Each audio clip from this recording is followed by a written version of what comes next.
Kagulat World, ibang klase na talaga ang tinatakbo ng kuwento ni Alexandra Ayala sa Wimbledon. Hindi na ito simpleng Pinay na lumalaban. Ito na ang punto kung saan ang mismong defending champion at world number 3 na si Iga Swiatek ay kailangan ng maghanda ng seryoso dahil ang haharap sa kanya ay hindi basta underdog.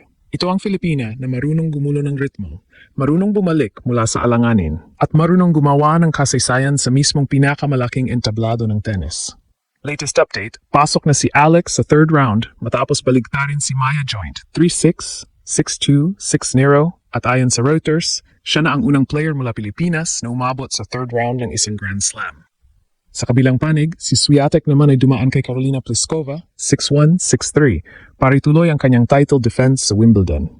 Pero ito ang nakakagulat. Tabla sila sa head-to-head 1-1. Tinalo ni Alex si Iga sa Miami 2025 6-2, 7-5 bago bumawi si Swiatek sa Madrid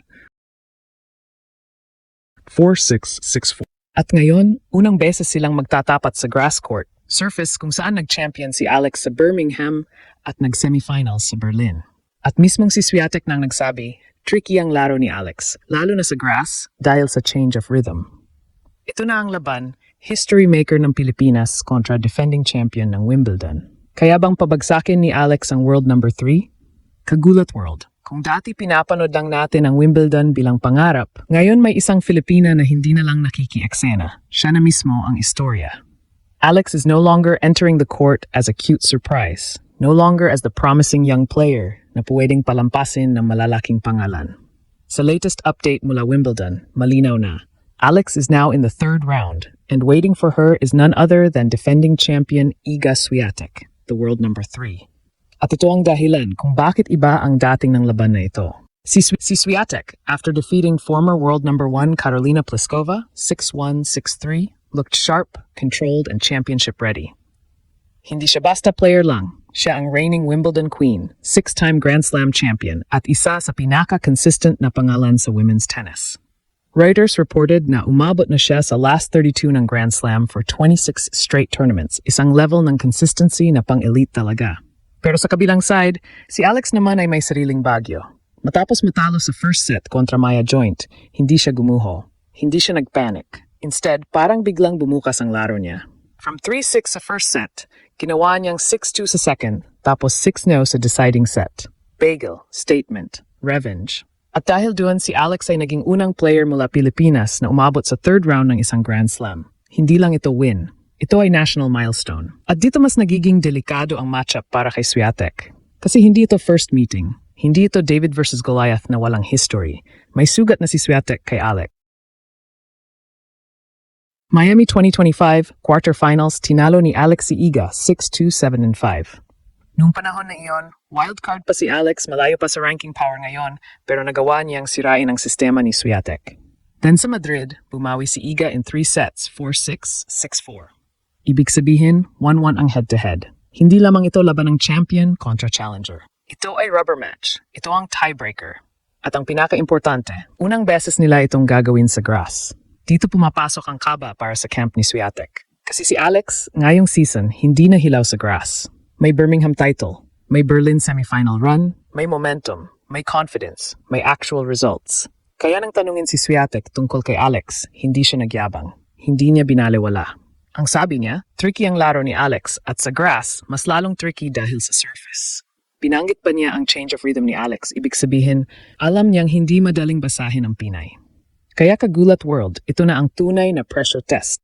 Si Swiatek ang may corona, pero si Alex ang may momentum ng isang player na walang kinatatakutan.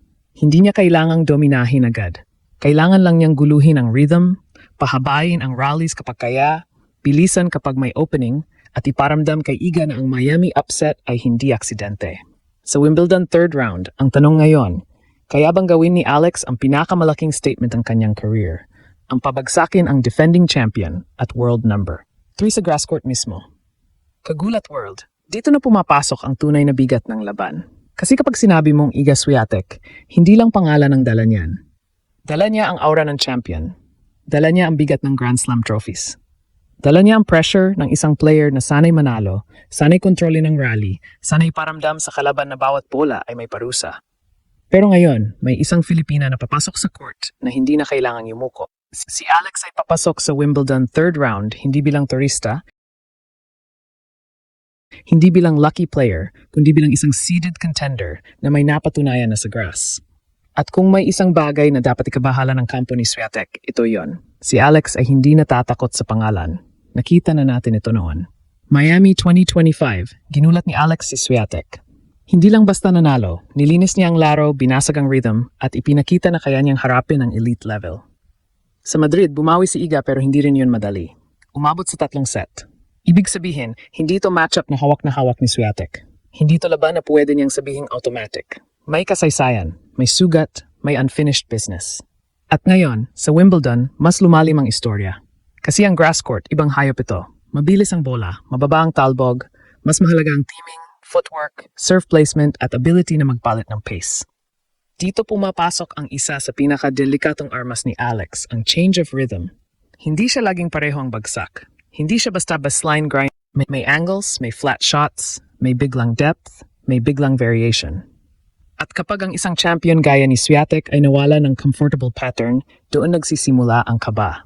Kaya hindi nakapagtataka na mismong si Swiatek ay hindi nagpakampante. Hindi niya sinabi na madali ito.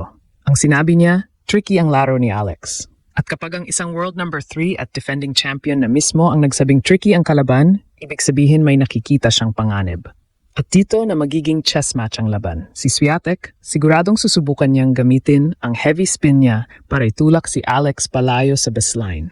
Gusto niyang kontrolin ang middle rallies. Gusto niyang pahabain ang palitan hanggang makakuha siya ng short ball. Gusto niyang iparamdam kay Alex ang bigat ng kanyang forehand, lalo na kapag may opening sa backhand side. Pero si Alex, kung gusto niyang gulatin ulit ang mundo, kailangan niya maging matapang sa first strike. Hindi pwedeng puro depensa. Hindi pwedeng maghintay lang ng air. Kailangan niyang ipakita agad na may dahilan kung bakit siya nasa third round. Kapag may second serve si Swiatek, attack. Kapag may maikling bola, pasok agad. Kapag may chance sa net, tapusin. Grass court ito. Ang hesitation, parusa agad. At higit sa lahat, kailangang dalhin ni Alex ang mentality na nakita natin kontra Maya Joint. Natalo siya sa first set, pero hindi siya nawala. Hindi siya bumagsak emotionally. Sa halip, mas naging matalim, mas naging aggressive, mas naging composed. Mula 3-6, ginawa niyang 6-2, tapos 6-0. Yan ang klase ng response na kinatatakutan ng malalaking pangalan, yung player na kapag nasaktan mo, mas lumalakas. At imagine this, kagulat world, kapag nakuha ni Alex ang first set, biglang mababago ang buong atmosphere. Biglang tatahimik ang kampo ni Swiatek. Biglang lalakas ang ingay ng mga Pinoy. Biglang magiging totoo ang tanong na akala ng iba ay hype lang. Kaya ba talaga ni Alex pabagsakin ang defending champion?